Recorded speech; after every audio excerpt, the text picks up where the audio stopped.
कैसे नहीं पहचान पाया मैं, कैसे नहीं पहचान पाया मैं रघुकुल के वंशज को, कैसे नहीं पहचान पाया अपने ही अंश को। जब जब तुम दोनों को देखा तब तब अपनत्व का आभास हुआ, मन में मोह उत्पन्न हुआ, प्रफुल्ल चित्त का भास हुआ।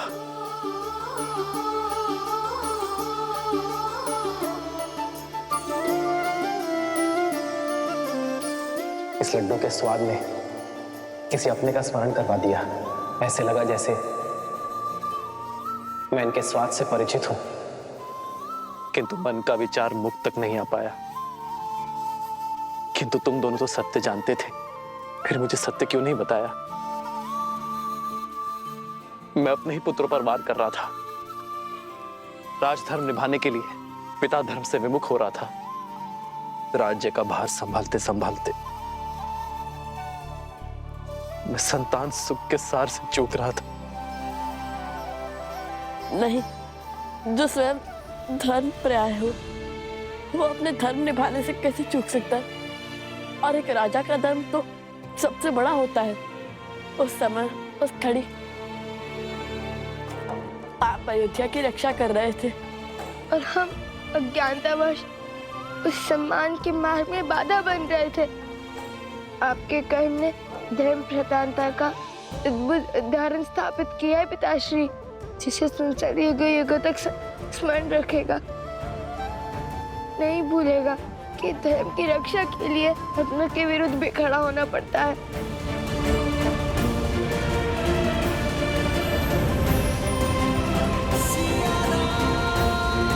आपकी वह धरोहर हमारे पास रह गई थी, इसी के कारण हमें सत्य का पता चला कि आजीवन जिन्हें अपने आदर्श मानते आए, सिर्फ पूछते आए, जिनकी गुणगान नगर नगर गाते फिरे, वो तो हमारे पिताश्री हैं।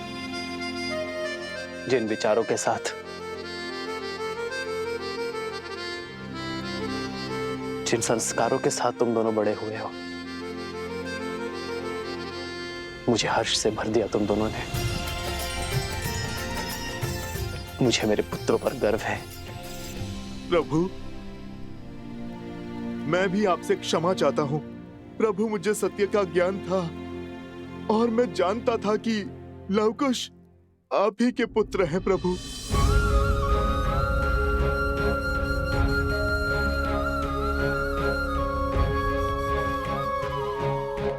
हनुमान जी, यदि आपको ये सब पहले से ही ज्ञात था तो आपने हम लोगों को बताया क्यों नहीं? ये कठिनाई, ये संघर्ष, द्वंद्व, ये होता ही नहीं। मैं अपने भतीजों पर कभी अस्त्र चलाता ही नहीं।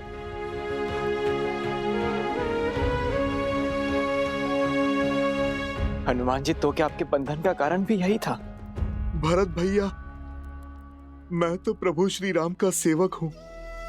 धर्म, मर्यादा और नियति के विरुद्ध नहीं जा सकता। मुझे भगवान वाल्मीकि जी ने सही समय की प्रतीक्षा का निर्देश दिया था। उन्होंने लवकुश को भी इस सत्य को प्रकट करने से रोका था और उन्होंने ही माता सीता को भी।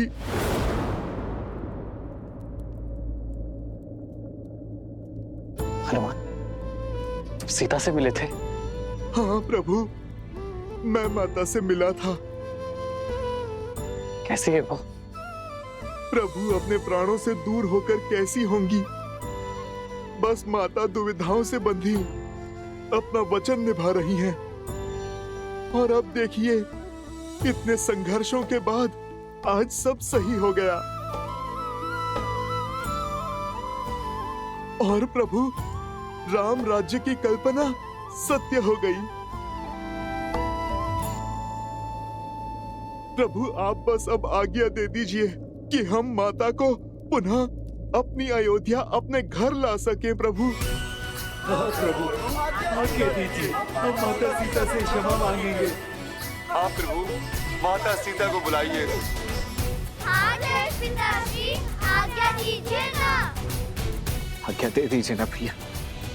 इतने वर्षों से जिस ग्लानि का बोझ मन में दबाए बैठा था, उसे अब हल्का करने का समय आ चुका है। मेरी भाभी मां सीता को मन में अकेले छोड़कर आने का जो दंश मुझ पर लगा, उस लांछन को मिटाने का समय आ गया है भैया। हमारे परिवार को पूरा करने का। आज्ञा दे दीजिए भैया। हाँ भैया, आज्ञा दे दीजिए ना। प्रभु, अब केवल बस आपकी आज्ञा की प्रतीक्षा है। फिर माता का यह पुत्र स्वयं जाकर अपनी माता को प्रभु श्री राम से मिलन का समाचार देगा और माता को ये बताएगा कि पूरी अयोध्या उनकी प्रतीक्षा कर रही है। प्रभु,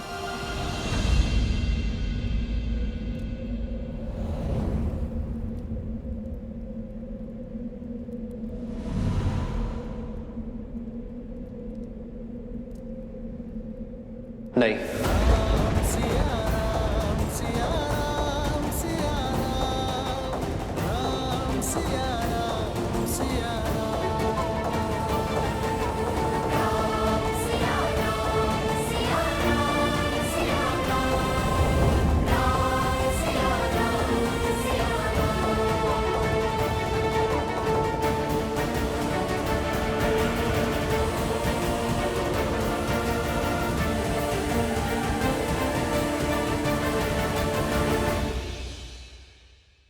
अब तक सब कुछ ठीक हो गया है। भगवान वाल्मीकि का आशीर्वाद भी प्रभु श्री राम के साथ है। फिर भी पिताश्री ने माता को यहाँ लाने से क्यों रोक दिया? इतना अच्छा अवसर क्यों गवा दिया? अब इससे शुभ घड़ी और क्या हो सकती है? लवकुश, प्रभु के निर्णय पर संदेह ना करो। वो जो कहते हैं करते हैं, उसके पीछे सदैव ही कोई बड़ा कारण होता है। हमें महाराज से चलकर पूछना चाहिए कि इस वीरा की वेदना का अंत वो क्यों नहीं करते। ऐसी भी क्या बात है जिसके कारण भैया ने भाभी माँ को लाने से मना ही कर दिया? अब किस घड़ी की प्रतीक्षा में है भैया? प्रतीक्षा का सच्चा दंश तो प्रभु ही भोग रहे हैं। क्षण क्षण माता की स्मृतियों में घुल रहे हैं।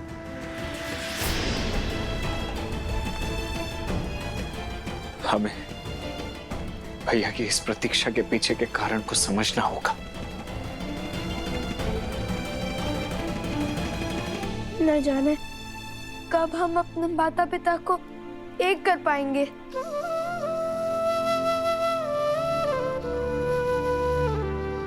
जब तक प्रभु के अनुसार उचित समय नहीं आ जाता।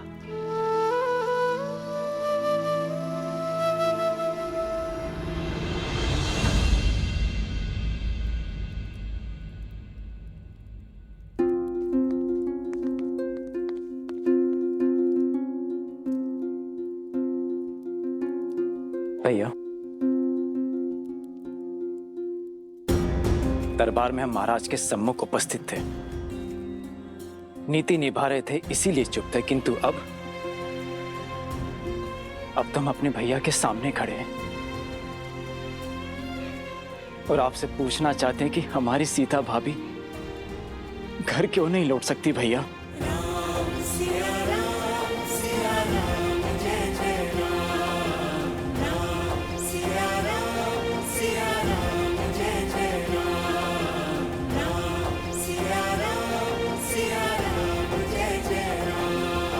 हम सब इतने वर्षों से उनकी प्रतीक्षा कर रहे हैं। ये राज्य, ये महल, ये परिवार, ये सब कुछ भाभी माँ के बिना सुना है भैया। इतने वर्षों के वियोग का अंत कर क्यों नहीं देते आप? क्या कारण है कि अब भी आप भाभी माँ को लौटने नहीं दे रहे हैं भैया?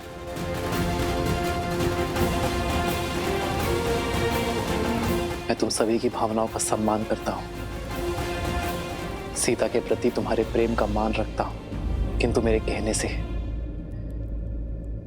ये बात समझ नहीं आएगी। मुझे प्रसन्नता है इस बात की कि मैं और सीता जो चाहते थे, जिस राम राज्य की कल्पना को हम साकार करना चाहते थे, अयोध्या वासियों ने उस कल्पना को सार्थक और साकार दोनों किया है। परंतु मेरी दृष्टि में मेरे और सीता के मिलन के लिए अब भी समय है।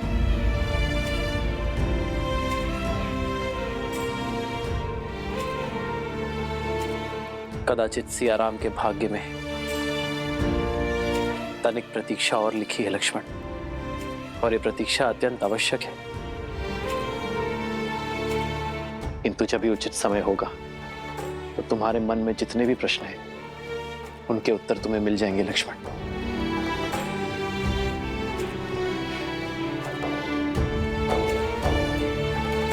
मेरे निर्णय का कारण तुम जान जाओगे।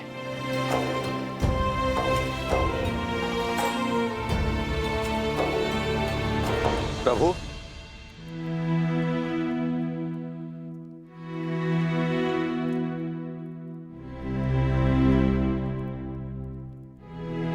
राज अनुज शत्रुघ्न अश्वमेध यज्ञ का अश्व लेकर लौट आए हैं। लक्ष्मण, भरत, देखो कितना शुभ दिवस है आज का। तुम दोनों अश्वमेध यज्ञ को पूर्ण करने की तैयारी करो। जाओ। जो आज्ञा भैया।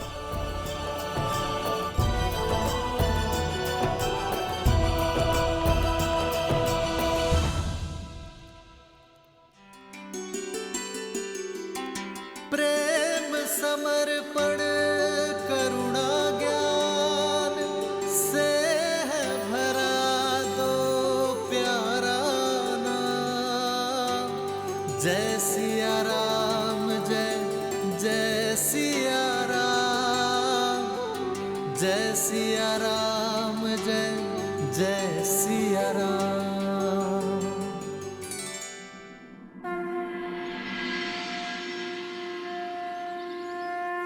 ओम पवित्रो पवित्रो वा सर्वावस्थां गतोऽपि वा यात्मे त्रिपुण्ड्रीकाक्षां सावयाभ्यां तराः शुचि।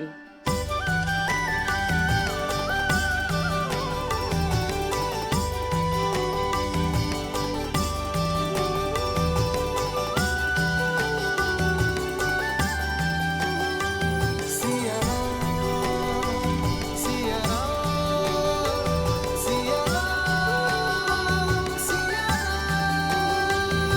आज इस यज्ञ में स्वयं माता सीता होती, परंतु हमारी बुद्धि अशुद्ध हो गई थी हमारी बुद्धि, हमारे विचार। तभी तो ये दिन देखना पड़ रहा है अयोध्या को। किंतु अब भी प्रभु माता सीता को अयोध्या क्यों नहीं बुला रहे हैं? राम सिया राम, सिया राम, सिया राम, राम सिया राम, सिया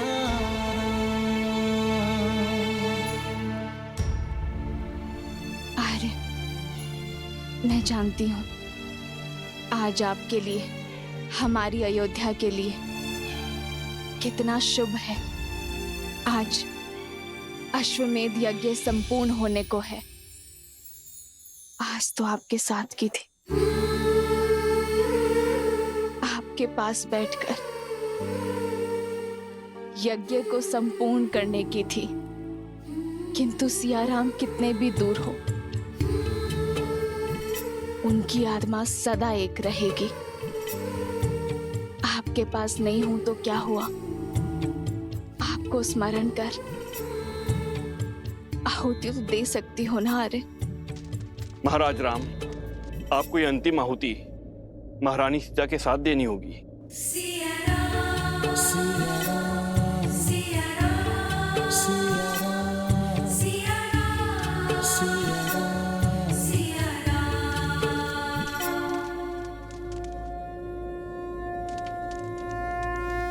हे ब्रह्मदेव,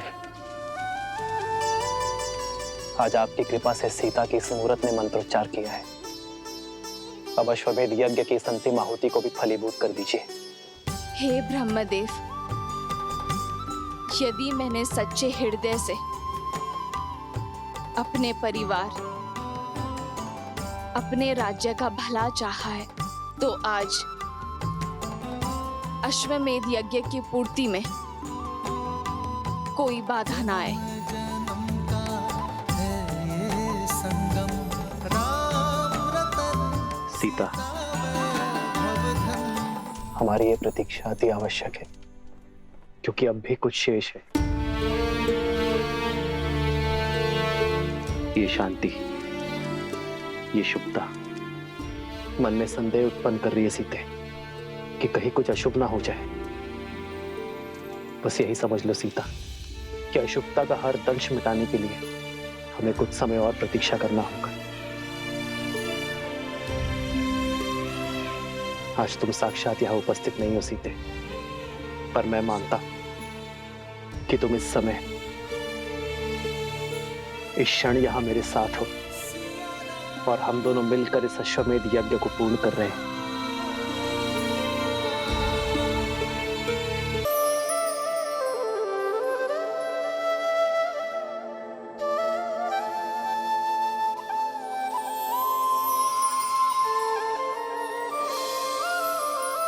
सीता को रखते हृदय रघुराई, पूर्ण राम को करने आई। राम है लोचन सीता दृष्टि, राम है बादल सीता वृष्टि। राम सिया राम सिया राम सिया राम, राम सिया राम सिया राम, राम सिया राम सिया राम सिया राम, राम सिया राम सिया राम, राम सिया सिया सिया राम सिया राम, राम सिया राम सिया राम। जय श्री राम, जय श्री राम, जय श्री राम, जय श्री राम, जय श्री राम, जय श्री राम, जय श्री राम, जय श्री राम।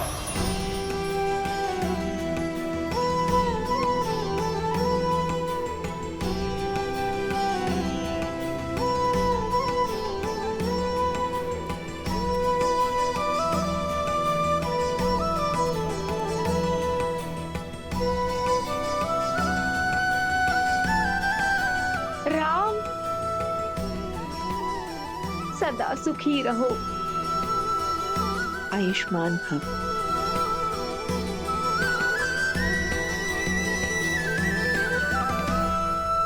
दादी माँ, दादी माँ, दादी माँ, दादी माँ।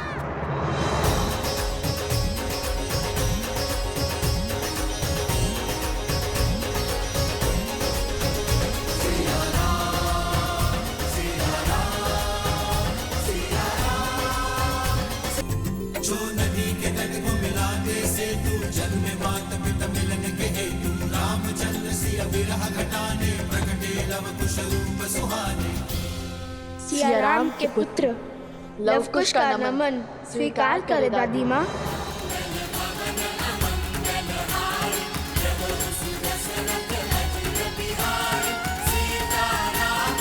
उठो पुत्र,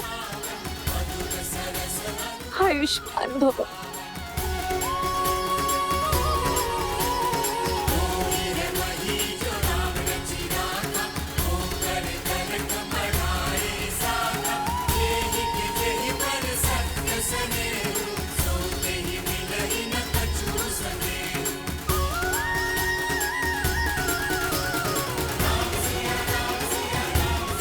आज तुमने हमें तृप्त कर दिया राम, हमें इतने सुंदर पुत्रों का सुख दिया,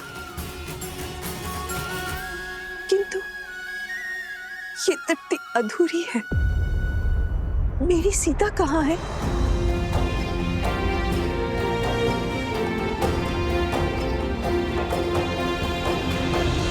माताओं, आप यात्रा करके आई हैं, थक गई होंगी।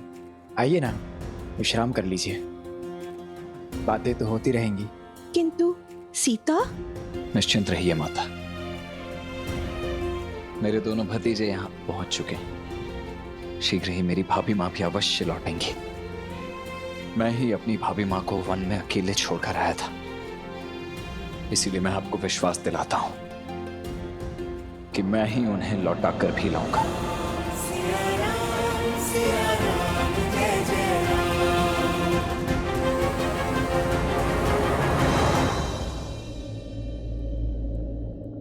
देखो, यदि तुम दोनों नहीं तो हम करेंगे ज्येष्ठ पिताश्री से बात। हाँ, प्रतीक्षा की भी कोई सीमा होती है। और तुम लोग कैसे मान गए लवकुश? बताओ लवकुश। सिया राम को मिलाने के लिए तुमने अपने आराध्य से युद्ध किया, अश्वमेध के अश्व को रोका, राम भक्त हनुमान को बांधा। अब उनसे ये पूछने का साहस नहीं जुटा पा रहे हो कि प्रतीक्षा की परीक्षा इतनी लंबी क्यों है? अब तो तुम्हें अपने प्रश्नों का और तीव्रता से प्रहार करना चाहिए। अब तो तुम्हारी दादी माताओं की शक्ति भी तुम्हारे साथ जुड़ गई है। कैसे कैसे दादी माँ, कैसे प्रश्न करें उनसे? अब तक भक्त बनकर हमने माता सीता का अधिकार मांगा, किंतु अभी अभी तो हम इस घर का, अयोध्या का, इस परिवार का अंग बने हैं। मैं समझ गई। महाराज से भेंट करने में संकोच हो रहा है तुम दोनों को। हाँ, मैं तुम्हें बताती हूँ राम से कैसे मिलना है। ये महाराज के विश्राम करने का समय है। दादी माँ ने क्या कहा था सुन ना? मैं बताती हूँ। अभी अभी तुमने कहा कि तुम उनके पुत्र हो। पुत्र की भांति अगर उनसे प्रश्न करोगे तो संकोच होगा, किंतु प्रजा की भांति तुम महाराज से प्रश्न करोगे तो? महाराज का विश्राम स्मरण है, किंतु उनका वचन नहीं। क्या कहा था उन्होंने? यदि उनकी प्रजा को मन में कोई प्रश्न है तब वो सीधा उनसे मिल सकते हैं, कहा था ना। और फिर उनकी प्रजा ही नहीं, उनके परिजन भी उनसे मिलने आए हैं। तो मिलवाओ हमें उनसे।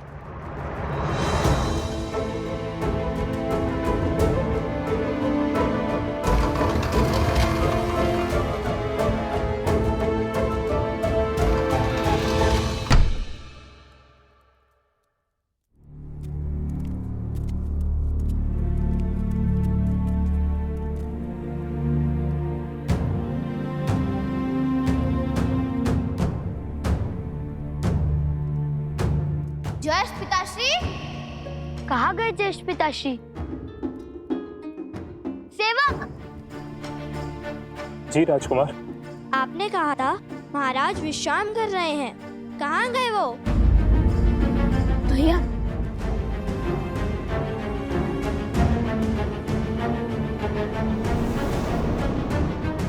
बताओ।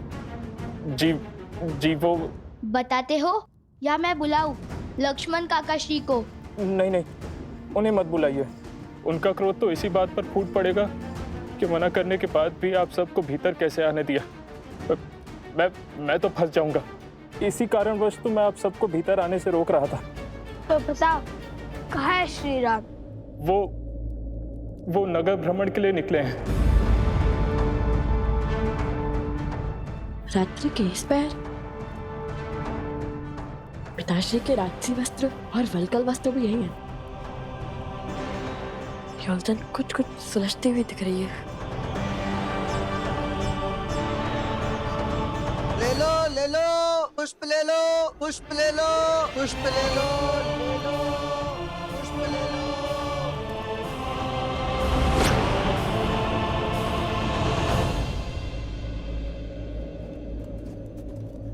भैया, आप इतने विश्वास के साथ कैसे कह सकते हैं कि पिताश्री यहीं मिलेंगे?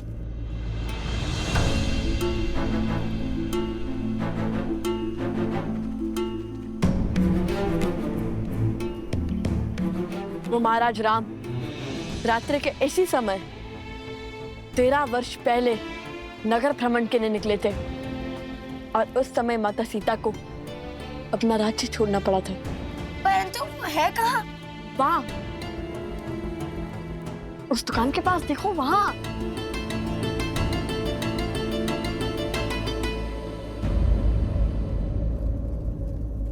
अरे ज्येष्ठ पिताश्री,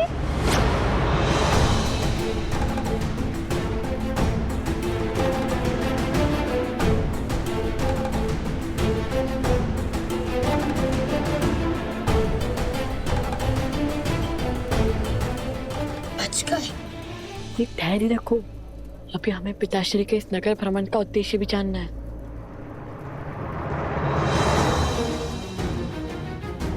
पिताश्री,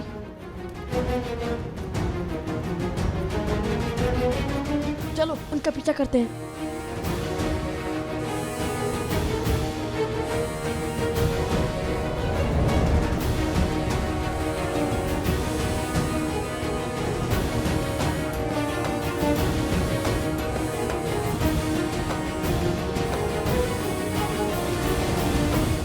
कितने सुंदर कंगन है। कहाँ से लिए?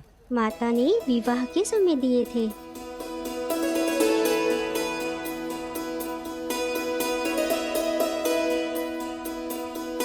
पुत्री, भूख लगी होगी ना?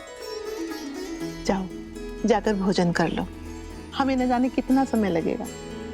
नहीं माताश्री, बहुत सास से पहले भोजन कैसे? माता भी कहती हो और पराई भी मानती हो। कब तक भूखे प्यासे रहकर प्रतीक्षा करोगी? हम तो बातों बातों में दिन रात्रि का चक्र ही विसरा देते हैं। तुम जाओ, घर जाकर विश्राम करो।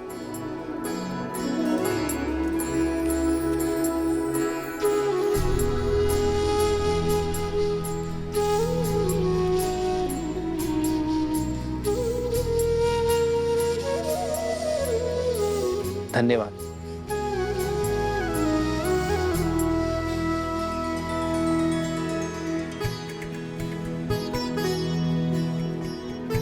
अरे भाग्यवान, तुमने मुझे बुलाया क्यों नहीं? कोई ग्राहक भी नहीं है। लाओ, तुम्हारा हाथ बटा दूं। नहीं नहीं, मैं स्वयं कर लूंगी, आप तनिक विश्राम करो। तुम काम करो, मैं विश्राम? कदापि नहीं, साथ मिलकर करेंगे तो शीघ्र हो जाओगा। लाओ।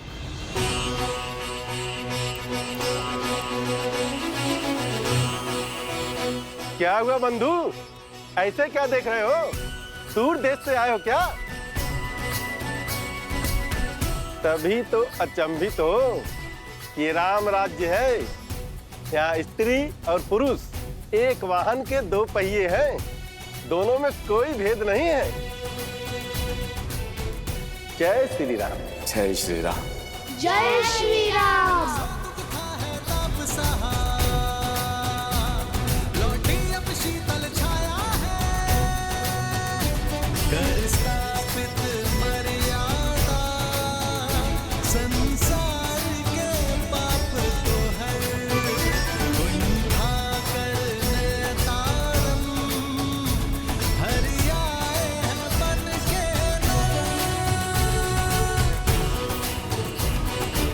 महाराज,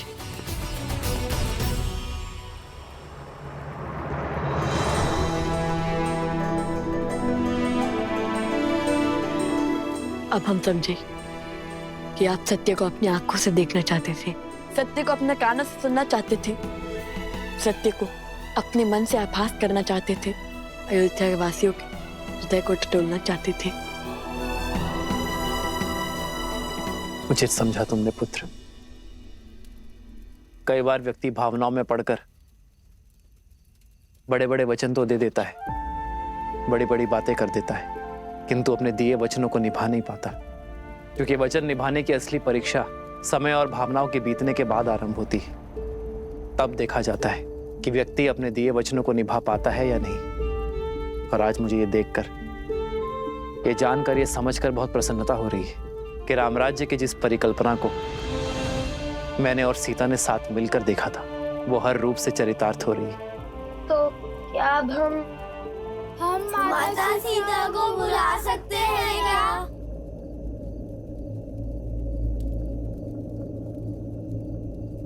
नहीं,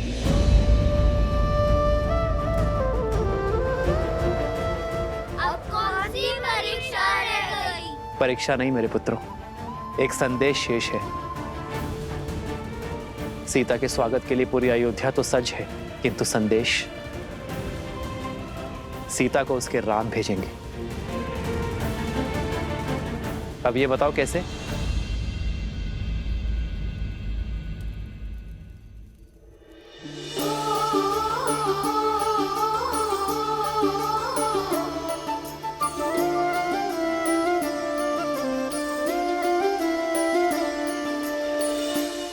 जय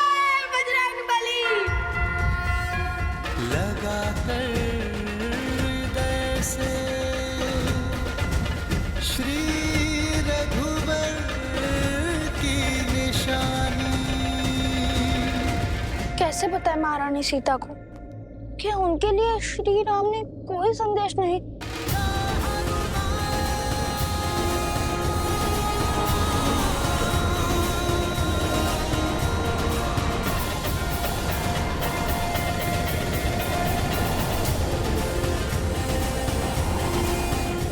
कौन है ये क्या हो रहा है यहाँ?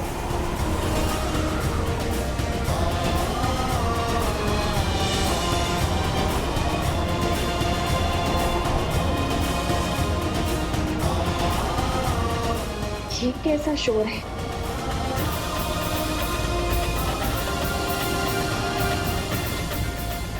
हनुमान? माता,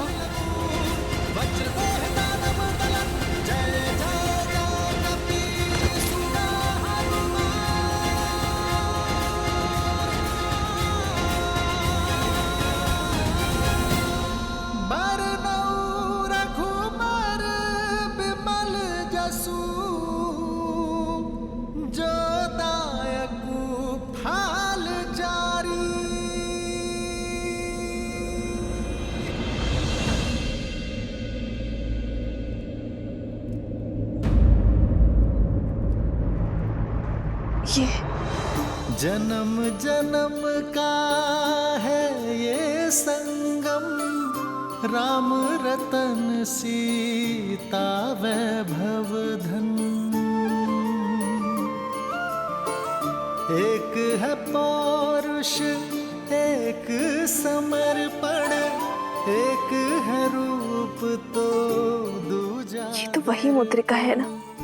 राम है लोचन सीता दृष्टि, राम है बादल सीता वृष्टि। तुम अशोक वाटिका में यही मुद्रिका लेकर आए थे ना?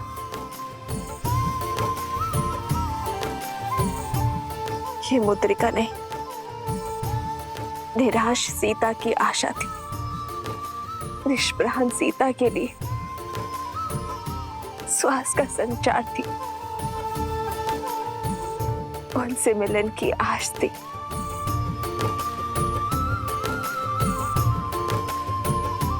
क्या आज फिर? माता, इतिहास स्वयं को दोहराता है और भला मुझसे भाग्यशाली इस संसार में और कौन होगा जिसे तब भी राम काज संपूर्ण करने का सुख मिला था माता, और आज भी प्रभु श्री राम का संदेश लाने का सौभाग्य मिला है। माता, प्रभु श्री राम ने सागर पर सेतु रचा, पर हर बार राम सिया को मिलाने का सेतु माता ये हनुमान बना। माता, केवल प्रभु श्री राम ही नहीं, अयोध्या की संपूर्ण प्रजा भी अपनी माता के लिए पलके बिछाए बैठी है। माता, अयोध्या वासियों को अपनी भूल का आभास हो चुका है और वो आपसे क्षमा मांगना चाहते हैं। माता, आपको पुनः नगर में लाना चाहते हैं। माता,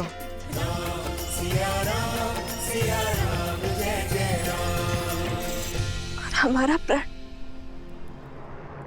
उसका क्या हनुमान?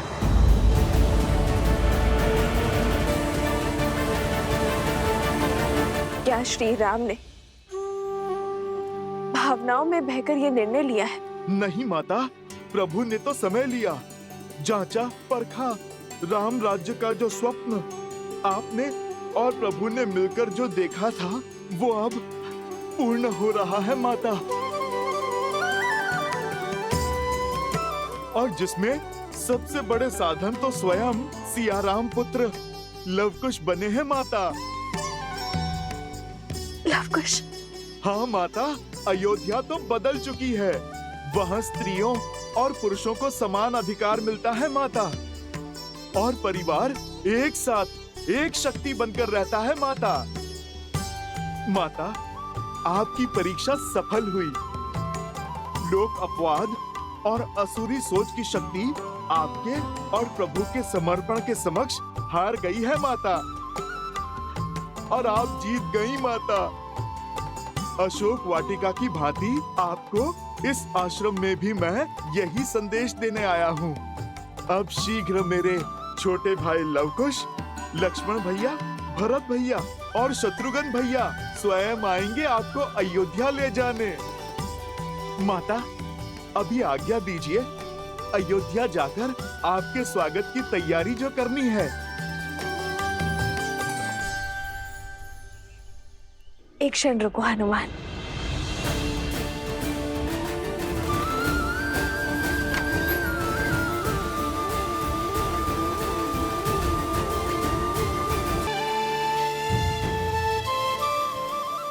ये लेते जाओ आर्य के लिए।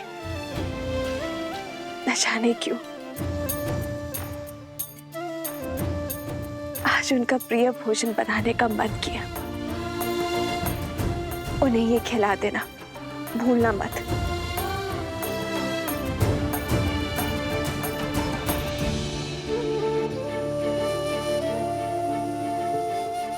हनुमान, मन छोटा ना करो, तुम्हारे लिए भी बांधा है।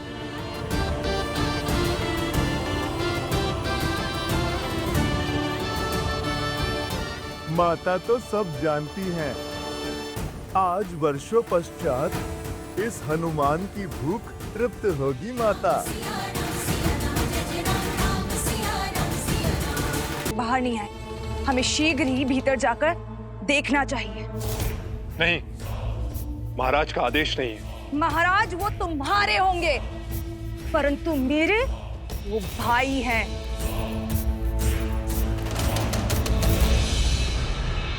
ओम आसुरी शक्ति तस्या प्रति अतिष्ठितो नाशात् आसुरी शक्ति असीम तस्या बलाच।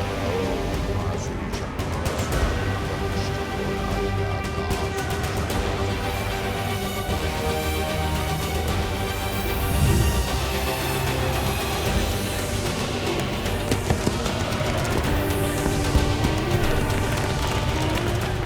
जागो, जागो, अथर्वासुर, जागो।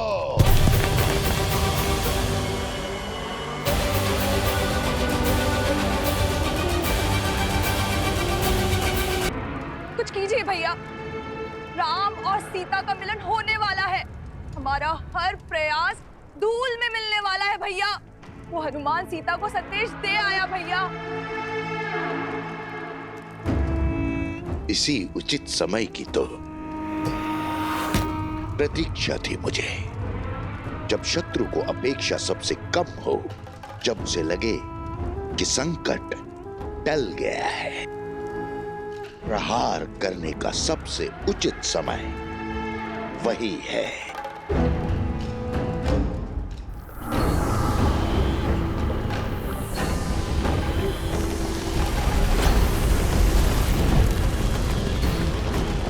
जागो, जागो, अथर्वासुर, जागो।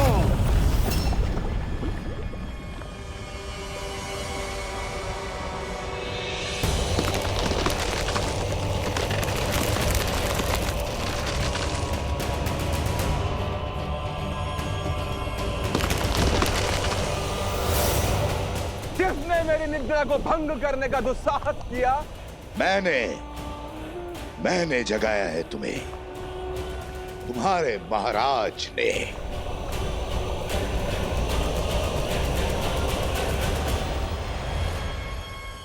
महाराज सहस्रमुख की जय हो। अपने सेवक को याद करने का उद्देश्य रघुकुल के विरुद्ध मेरा युद्ध अपने अंतिम चरण पर है अथर्वासुर।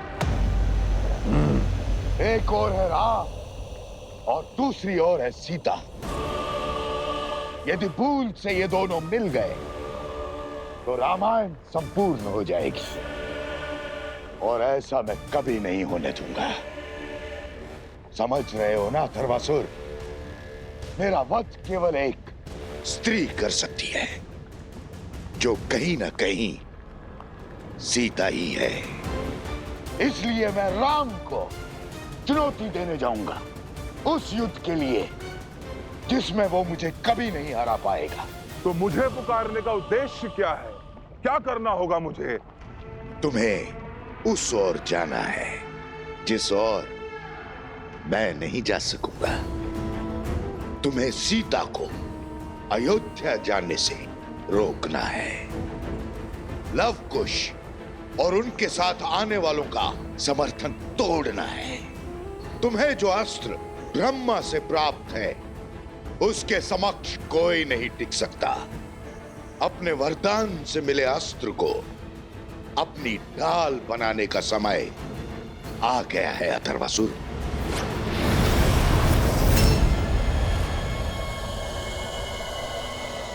जो युद्ध हमारे कुल के अंत से आरंभ हुआ था, उसकी पूर्ण आहुति में संपूर्ण रघुकुल जलकर भस्म होगा। अब नई रामायण लिखी जाएगी और यह उसका आखिरी अध्याय होगा।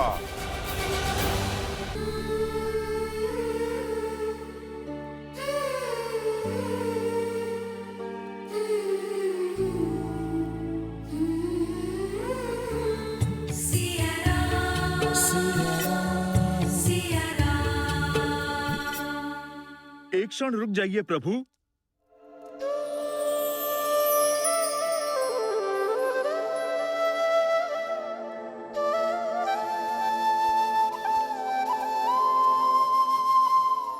हनुमान, तुम सीता से मिल आए? प्रभु, मैं मिलकर ही नहीं आया बल्कि उपहार भी लाया हूँ।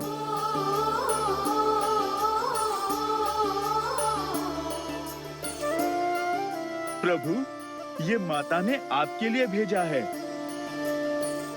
प्रभु, भूख तो मुझे भी लगी है, परंतु प्रभु, माता ने मुझे ये कहा है आपके भोग लगाने के पश्चात थोड़ा मैं भी खा सकता हूँ प्रभु।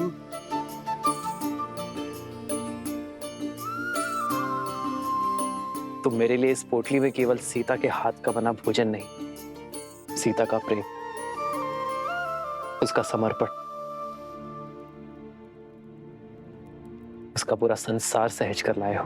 एक है पौरुष, एक समर्पण, एक है रूप तो दूजा दर्पण। राम है लोचन, सीता दृष्टि, राम से आसा प्रेम न दूजा।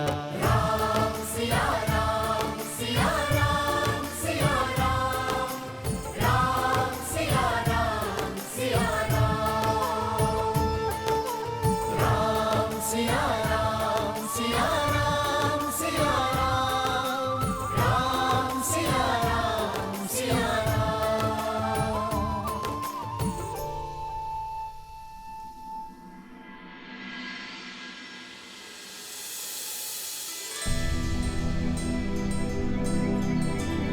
अत्यंत दुख और असहनीय पीड़ा सही है तुमने पुत्र, किंतु अब नहीं। अब हम तुम्हारे साथ रहेंगे पुत्र। अब हम तुम्हें छोड़कर कहीं नहीं जाएंगे पुत्र। और अब शीघ्र ही इस घर की और इस राज्य की ज्योति हमारी सीता वो भी लौट आएगी। शीघ्र नहीं, अभी इसी क्षण। सच? हाँ माता, आज्ञा दीजिए भैया। हम सब भाभी माँ को लेने जा रहे हैं। जब भोर हो ही चुकी है तो सूर्योदय का मुहूर्त कैसा देखना, क्यों माता? हनुमान, तुम भी साथ जा रहे हो? प्रभु, माता को लेने पुत्र तो जाएगा ही। राम सिया राम, सिया राम, जय जय राम। राम सिया राम, सिया राम, जय जय राम। और तुम दोनों?